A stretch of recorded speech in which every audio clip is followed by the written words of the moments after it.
Ce Pokémon est la création incarnée de tout l'univers. Il est dit dans les livres anciens que son œuf est éclos à partir de l'univers entier. Et c'est celui qui a créé tous les Pokémon, toutes les galaxies et toutes les planètes avec. Arceus est le dieu Pokémon, créateur de l'univers et la représentation de la perfection de l'univers des Pokémon. Créateur de toutes choses, comme du bien, du mal, il les neutralise, il veille sur sa création tout le long de son existence. Arceus est l'un des Pokémon légendaires de la 4e génération dans les jeux Platine, Diamant et Perle. À l'origine, seul le néant régnait. Un jour, de ce néant apparut un œuf. De cet œuf naît Arceus, dieu créateur. Il est vraisemblable qu'Arceus prit ses traits actuels à ce moment. Sa toute-puissance passe notamment par sa capacité spéciale multitype, qui lui permet d'absorber toutes les techniques, toutes les capacités de ses adversaires. Ce dernier n'avait alors qu'une seule volonté, celle de créer un univers vivable, avec le bien, le mal, les imperfections comme les perfections. Pour créer un monde vivable, Arceus créa les règles les plus innommables de son univers. La matière, ensemble des éléments qui lui servaient à initier le reste de sa création, et l'esprit qui lui servait à donner la vie à sa création. Ces éléments prendront forme sous l'apparence des créatures intelligentes, qui sont sous trois types de Pokémon. Dialga, le maître du temps, et Palkia, le maître de l'espace. Pour les règles de la matière, transformant ainsi le néant en un univers observable et viable. Dialga qui permet de neutraliser le temps, le maîtriser et créer le temps pour chaque chose. Palkia, l'espace, qui crée l'espace-temps, les trous noirs, etc. Nous allons passer aux séries des trois petits Pokémon légendaires, appelés aussi Pokémon fabuleux. Créelf, la mémoire, Créfollet, l'émotion, et Créfadé, la volonté. Pour les règles de l'esprit, transformant ainsi le néant en un univers vivant, et attribuant à chaque Pokémon une conscience. À ce stade, l'univers reste vide, sans fonction, mais il possède tous les éléments pour devenir le monde actuel des Pokémon. De plus, par l'intermédiaire de ses premiers serviteurs, il créa la vie par l'espace, la mort par le temps et la douleur par l'esprit. Mais à l'encontre, si un dieu est parfait, ce qu'il crée ne l'est pas. Il y a toujours anguille sous roche. Et le fait que ces créatures soient intelligentes, Dialga Palkia va créer en elle des désirs, comme ceux d'avoir le plus de pouvoir et surpasser le dieu des dieux créateurs. Comme ce qu'on peut voir avec certaines religions, comme quoi les humains veulent surpasser les dieux. Mais Arceus compensa cette anomalie en supprimant ses volontés de sa création. Mais le mal était déjà fait, et de cette imperfection entre Dieu et sa création naîtra Giratina, l'opposé d'Arceus, incarnation du mensonge, ce qui se traduit par le fait qu'il ne peut pas prendre sa véritable apparence dans le monde créé par Arceus, ce qui dit que son pouvoir est bridé et est utilisé que dans son monde où il vit tout seul. Il est même énoncé dans les jeux Pokémon Diamant et Perle par Cynthia, la maître de la ligue Pokémon, qu'il est aussi puissant que Dialga et Palkia réunis. Suite à son apparition, une guerre se déclara entre Dialga, Palkia et Giratina. Celle-ci se conclura par le bannissement de Giratina dans le monde Distorsion par Arceus, ce qui aura pour effet secondaire de créer le multivers dans Pokémon. Le multivers, c'est à proprement dit plusieurs univers parallèles. Un monde comme la planète Terre qui peut avoir différentes formes, c'est-à-dire un monde où il y a encore les dinosaures, un monde où il n'y a plus les humains, un monde régné par les animaux ou un monde régné par les insectes, ou tout simplement aucune forme de vie. Mais hélas, cette partie reste un peu floue dans l'univers de Pokémon, qui est encore un univers enfantin, mais qui se développe peu à peu. Arceus créera une créature aujourd'hui inconnue qui ne prendra sa fonction qu'après la création de la vie sur Terre, soit après l'apparition des mutations de Mew, Pour la petite anecdote, Mew est le créateur de tous les Pokémon. C'est le créateur des Pokémon par lui-même. Arceus a créé Mew. Mew a créé les différentes formes de Pokémon. Comme un arbre généalogique, il évoluera comme un singe qui permutera en homme. Et sauf que là, ça créera différentes formes de Pokémon. Cette créature est la représentation de l'ordre en soi. En contact de l'homme, un mélange de la réalité et de l'idéal. Cette créature avait donc pour rôle d'être garant des règles imposées par Arceus. Ensemble des concepts créés par les dieux Pokémon. D'origine bien plus faible que les autres dieux, il est dit plus faible des Pokémon, dieu non fabuleux. Il aurait un moyen fourni par Arceus pour augmenter sa puissance et donc se faire respecter par les autres dieux. Pour autant, son histoire ne commencera vraiment qu'après l'apparition de l'homme et de ses conflits. Restant insensible aux problèmes du monde Pokémon, dû à ses fonctions, il rentrera pourtant en action quand deux rois frères l'appelleront pour venir sauver le royaume. Ce royaume deviendra par la suite le plus puissant de l'histoire du monde Pokémon. Selon la légende, ces rois finiront par se disputer la gestion du royaume, l'un voulant le royaume devient le pays le mieux géré, pouvant anticiper tous les problèmes, et l'autre voulant que son royaume devienne un havre de liberté et de création. L'idéal et la réalité. Le mystérieux Pokémon, gardien de l'ordre appartenant au roi, se séparera en même temps que les rois se sépareront. Le premier roi gardera Reshiram, la réalité, et Zekrom, l'idéal, et partira en voyage. Pour autant, dans tous les idéaux, il y aura toujours une touche de réalité et dans toute tâche de réalité, il y aura toujours des rêveries. De cette frontière entre la réalité et l'idéal apparaîtra Kyurem. Il est dit que Kyurem naît d'une coquille vide et qu'il attend impatiemment le pouvoir de Reshiram ou Zekrom pour reprendre son plein potentiel. Nous allons aussi parler des Pokémon créés par Arceus qui proviennent de la planète Terre. Après la création de l'ordre, Arceus se mit enfin à créer des lieux habitables, car en ce moment-là, les univers n'étaient qu'une étendue vide, peuplée de 7 créatures, ou 4. Il n'est clair que quand la date d'apparition de Créelf, Créfolet et Créfadet, il n'est pas clair sur la méthode dont Arceus a créé les planètes, mais ce qu'il créera ne contenait ni continent, ni mer, donc sans terre ni eau. Pour remédier à cela, il créa Kyogre et Groudon, gardiens respectifs des mers et des continents. Pour autant, pour ne pas reproduire l'erreur qui avait amené à la création de Giratina, il décida de créer Kyogre et Groudon dénués d'intelligence, sous leur forme primo, ceux qui créèrent des continents et les océans mais n'ayant qu'un instinct primaire, donc aucune forme d'intelligence en particulier. Ils se mirent rapidement à se battre pour transformer l'intégralité de la Terre en continent ou en océan. Pour régler cette erreur, Arceus appellera Rayquaza, qui lui sera doté d'une intelligence primaire, et le but de régler les conflits de Kyogre et Groudon, donc le Pokémon le plus fort des trois. Pour cela, il affaiblira les deux ennemis, les disputera à défaut d'une autre terre. Et ceux iront se réfugier au fond d'une grotte et l'autre au fond de l'océan pour aller dormir. Rayquaza ira construire une tour pour se reposer après avoir beaucoup volé. Une fois Kyogre et Groudon endormis, la Terre retrouvera son calme. Pour autant, elle n'avait pas encore la forme pongée qu'elle avait actuellement. Pour cela, il créera Regigigas, un golem sans intelligence dont le seul objectif était de transformer la Terre en un lieu vivable.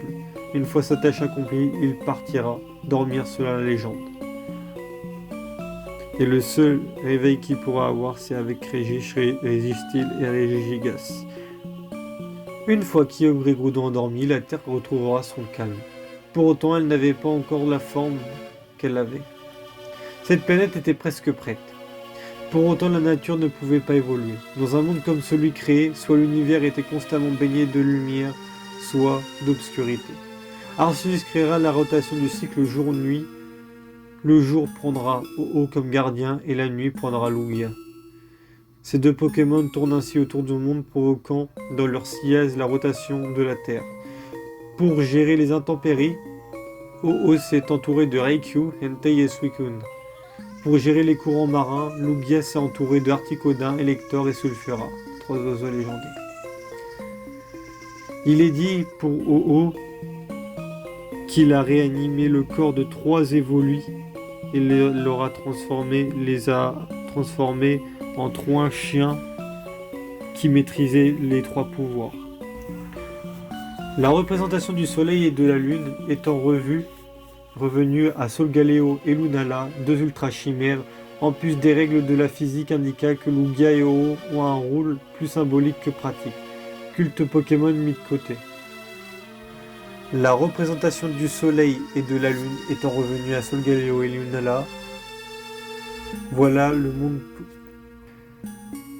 monde de Pokémon est créé. Arceus a fini son travail, sa planète est habitable. Il est probable que la vie végétale se soit développée à part de la vie animale. Les Mew seraient apparus sur une planète verdoyante. Arceus décida de créer la vie animale. Pour cela, il enfanta les Mew qui n'avaient pour but que d'explorer et de se reproduire, donnant dans un premier pas de temps les Pokémon dits actuels fossiles, avant de repeupler une seconde fois la Terre pour donner des Pokémon actuels. Et là on peut faire par exemple la comparaison des dinosaures aux Pokémon, enfin aux animaux actuels qui sont par exemple les oiseaux qui étaient à la base des tyrannosaures. Quant aux humains, il n'est pas clair sur le lien avec la vie Pokémon et en absence du maillon manquant, il est généralement considéré que la vie humaine se soit développée toute seule. Mais parlons d'Arceus dans les jeux. Arceus, comme tous les légendaires et beaucoup de Pokémon, a différents pouvoirs. Selon la légende, ou si on regarde d'un point de vue plus réaliste, Arceus étant omniscient, omnipotent et omniprésent, il a techniquement tous les pouvoirs. Pour autant, il semble n'en utiliser que certains. Déjà, il a la capacité de créer et de transgresser les règles de l'univers. Il peut créer des organismes non vivants à partir de son esprit, et des organismes vivants en se dédoublant. Il a également la capacité de changer de type de volonté et sans aide. Il peut également imposer son jugement qui peut stopper ou paralyser toute forme de vie, donc la destruction et la création. Pour autant, Arceus semble avoir quelques limites dans la morale, notamment toute chose, représentant un concept ou une règle de son univers n'étant plus affecté par les pouvoirs d'Arceus sous peine de détériorer ses règles. De plus, Giratina semble insensible à Arceus car n'étant pas directement créé par celui-ci. De plus, comme pour la plupart des baleines blanches, chaque mouvement d'Arceus le fatigue. Stratégie. Ce qui est énoncé dans les Pokédex.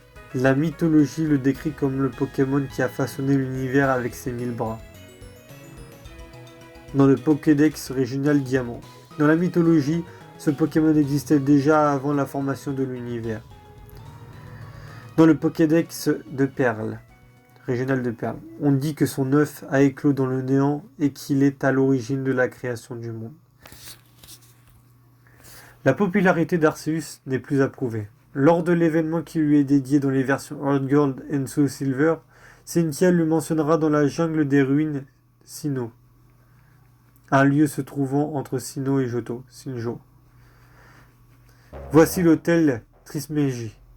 Il s'agit de l'espace sacré construit pour vénérer Arceus. On raconte que l'on présentait sa gigantesque puissance pour les danses et les chants.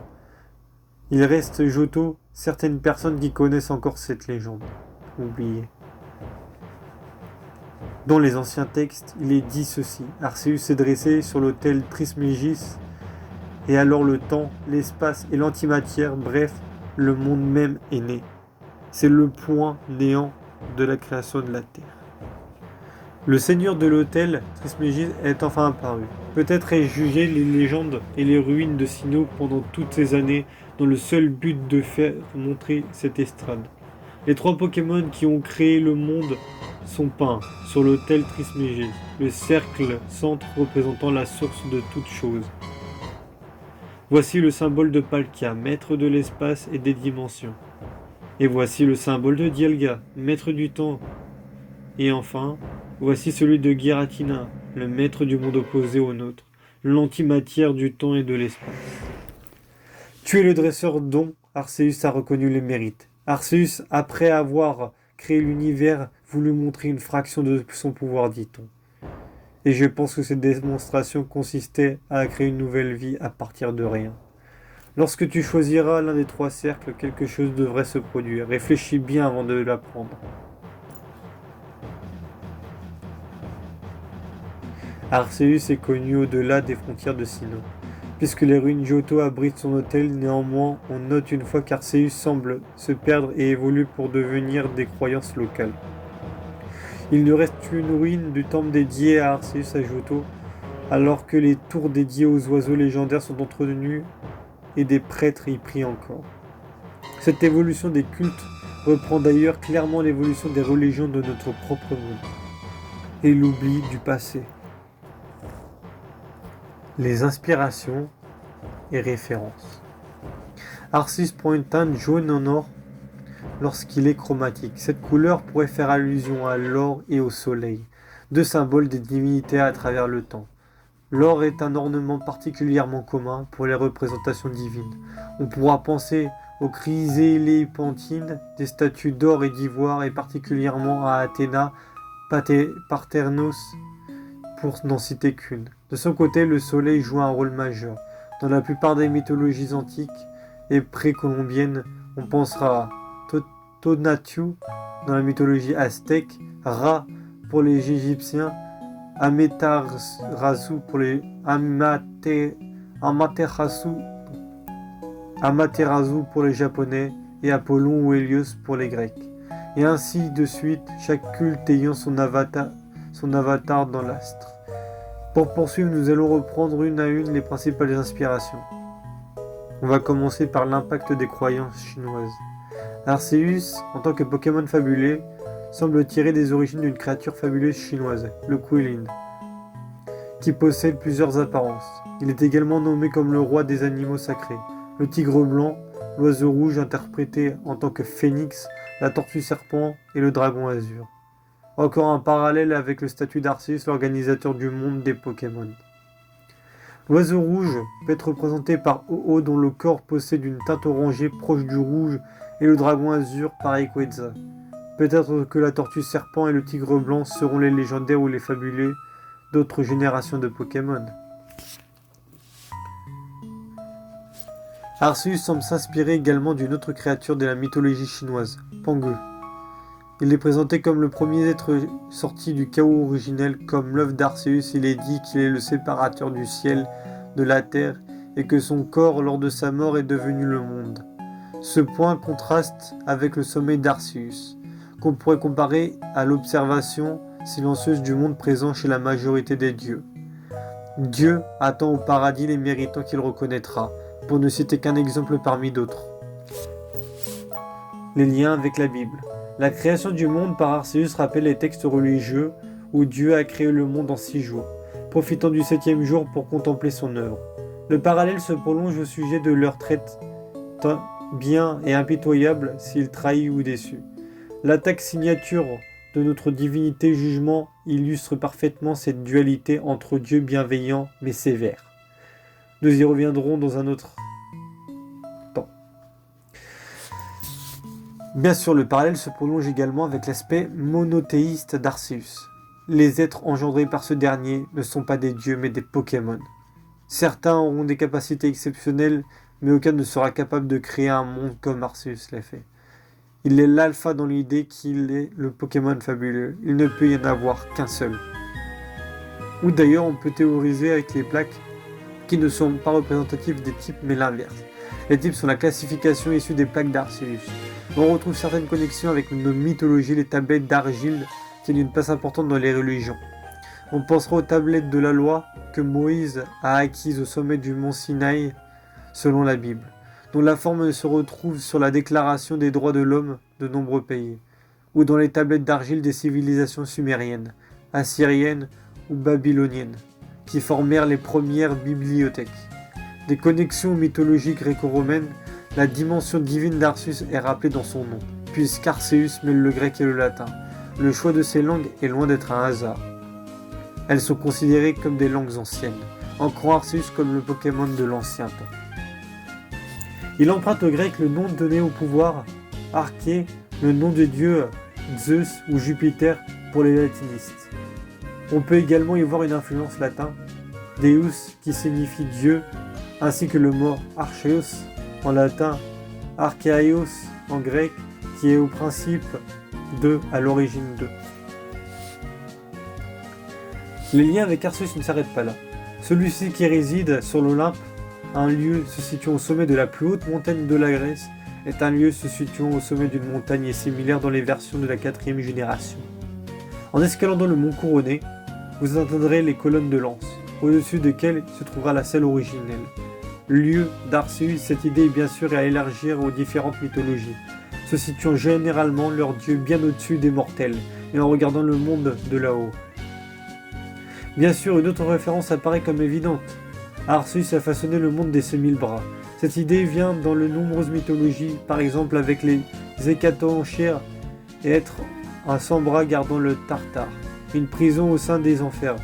De la mythologie grecque ou avec Guan Yun, représentant les compassions dans les bouddhismes qui, grâce à ses 1000 bras, peut toucher tous ceux qui souffrent. L'utilisation du chiffre 1000 revient dans de nombreux mythes ou dans notre propre langue, souvent assimilée à une extrapolation. Bonus. Qui est l'œuf où d'Arceus est né en premier? Nous entrons dans les terres inconnues des théories. Arceus est né d'un œuf. Mais qui a créé l'œuf? D'où vient-il? Arceus n'est pas unique. Arceus crée un œuf de lui-même, et Celebi qui voyage dans le temps l'aurait rapporté. Arceus est une ultra chimère et son œuf est une ultra brèche. La première théorie peut être démentie comme elle peut être validée, je m'explique. Dans les religions monothéistes, il n'existe qu'un seul Dieu, Dieu tout-puissant même s'il existe dans plusieurs religions. L'être suprême reste le même. Or la mythologie de Pokémon peut évoluer d'une région à l'autre. Bien que celle de Sinnoh propose un dieu unique, ce n'est pas nécessaire le cas dans d'autres. On pensera à Johto vénérant Ho et Lugia. De ce fait, on doit regarder les légendes de Sinnoh avec un certain recul. Quant à la deuxième théorie, elle nécessite l'intervention de Celebi. L'être qui voyage à travers le temps aurait ramené l'œuf créé à Arceus lui-même ou d'un être encore supérieur. Afin de donner à un dieu un nouvel univers, si ce Celebi provient du passé, la dimension temporelle créée par Dialga existait. Il est précisé dans la légende qu'Arceus donne naissance aux Pokémon en créant des œufs. Il aurait très bien pu créer un œuf de lui-même. Toutefois, Arceus est tout puissant. Il n'y aura pas de raison de créer un œuf de lui, à moins de mourir. De plus, cela ne fait que rapporter le problème si Arceus crée Arceus, qui a créé Arceus. Finalement, la troisième propose l'idée qu'Arceus n'est autre qu'un Pokémon venu d'une autre dimension, une ultra chimère. Il est crédible de penser qu'il est capable de créer des ultra chimères. Cependant, la question se pose quant à la création d'Arceus. Mew est un Pokémon et non une ultra chimère. Une nouvelle fois, ça ne fait que rapporter le problème à une autre dimension. Arceus a bien dû apparaître quelque part en premier lieu. Et s'il existait plusieurs Arceus? Telle est la question. Enfin, Arceus apparaît dans la mythologie des Pokémon comme le dieu. Il est le créateur de la lumière sortie du néant. Il a ensuite engendré les différentes entités capables de gérer, d'organiser et de maintenir le monde. Puis son rôle était terminé, il s'est endormi pour laisser place à ses créations. Il tire son histoire et ses attributs de nombreuses mythologies dont on ressent l'influence jusqu'à son nom. Il faut cependant relativiser. La cohérence mythologique n'est clairement pas au centre des préoccupations de Game Freak. D'une autre région à une autre, les cultes évoluent et les histoires du même monde peuvent être changées. Néanmoins, il convient d'inclure ces divergences dans le lore. Il fut dans un temps où Johto avait vénéré Arceus comme en témoigne la présence des ruines. Nous ne voyons les régions qu'à l'instant de notre aventure et non telles qu'elles sont, elles ont été telles qu'elles seront. Si on transpose ces évolutions dans notre monde, les mythologies antiques ont petit à petit laissé place à des religions différentes, qui se sont ensuite répandues à l'échelle des pays et des continents. Bien qu'Arceus ait pu être oublié, ce rôle en tant que créateur n'est nécessairement pas à remettre en question. Pour poursuivre dans notre épopée mythologique, nous nous retrouvons. Quelques petites anecdotes et références. Dans Super Smash Bros 3DS et Wii U, Arceus est l'un des premiers Pokémon à surgir des Pokéballs ou des Master Balls. Il apparaît aussi en tant que trophée dans les deux versions. Pokémon attaque effet sur le combat, Arceus produit une triple onde de choc pour entraîner vers le bas tous les adversaires. Ceux qui n'ont pas de plateforme pour les réceptionner tombent dans l'arène dans Super Smash Bros Ultimate. Arceus réapparaîtra en tant qu'invocation aléatoire sous forme d'esprit. Apparition dans le dessin animé. Arceus n'est encore jamais apparu dans une série animée, mais s'inscrit dans le rôle de Pokémon. La série grâce à son rôle titre dans le 12e film. Dans Pokémon, Arceus est le joyau de vie, le dieu Pokémon est lié à l'histoire de Michina. Une terre aride devenue fertile. Grâce à un joyau de vie, cette pierre précieuse a été prêtée à Damos pour le remercier d'un service rendu. Mais il n'est jamais revenu depuis à son propriétaire. Trahi par les habitants de Michina et Damos malgré lui, Arceus a juré de détruire le pays. Il ne met cependant sa menace qu'à exécution que 1000 ans plus tard, à l'époque de Sacha, ayant perdu toute foi en l'humanité, d'autant que China, une descendante de Damos, a tenté de l'amadouer avec un réplique du joyau de vie. Le Pokémon Alpha ravage tout jusqu'à ce que le trio de la création au complet vienne s'opposer à lui. China et le Pokégroup échappent au jugement d'Arceus grâce à Dialga qui les téléporte dans le passé pour qu'ils puissent réparer les erreurs de l'histoire. La trame du temps dévie au final vers un présent dans lequel Arceus n'a jamais anéanti Michina. Arceus fait une brève apparition à la fin de Pokémon le film, Hoopa et le choc des légendes après avoir sauvé la ville d'Erisa, Meriem, Nizar, le Pokégroup et Hoopa voient le dieu Pokémon flotter dans le ciel avant de disparaître telle une étoile filante. Arceus dans Pokémon le joyau de vie et dans le film Hoopa et le choc des légendes. Deux films dans lesquels il apparaît. Dans les mangas, cette section est illustrée avec des images provenant d'autres médias qui devraient être remplacées par des images tirées du manga. Arceus est un antagoniste récurrent dans l'arc Or, Earth Gold et Argent sous Silver de Pocket Monster Special. Convoité par la Team Rocket qui voulait s'offrir Dialga, Palkia et Giratina en les manipulant, il projette de détruire le genre humain qu'il juge indigne de confiance. Arceus apparaît également dans le manga dérivé du film dont il est la vedette. On y voit le Pokémon sauver le monde d'une météorite géante, puis se remettre de ses blessures grâce à Damos, qu'il récompense avec le joyau de vie permettant d'assurer l'avenir de Michina avant de connaître la trahison. Bon bah voilà, c'était tout. Donc j'espère que ça vous aura plu. Donc tout ça a été tiré de différents articles que j'ai été sur internet, donc ça vient pas de moi. Ça m'étonnerait d'ailleurs que ça sorte de moi, voilà. J'espère que ça vous aura plu, je mettrai en description les articles si vous voulez prendre le temps de lire, qui sera peut-être plus agréable à lire que d'entendre ma voix, voilà. Et j'espère que ça vous aura un peu plus apporté, ça vous aura éclairci un peu sur tout ce qui est mythologie d'Arceus, sa création, etc., etc. Donc n'hésitez pas à en débattre en commentaire, n'hésitez pas à liker, partager, commenter, à vous abonner, ce qui me permettrait de faire des vidéos encore meilleures que celle-là, c'était vraiment la vidéo test. Je voulais voir parce qu'en fait je suis vraiment intéressé par tout ce qui est Pokémon et tout, je lis beaucoup d'articles et tout là-dessus, mais pour vous retranscrire ça, ce serait vraiment pas mal, voilà. Donc j'espère que, je l'ai déjà dit, bon bah sur ce, bonne soirée à vous.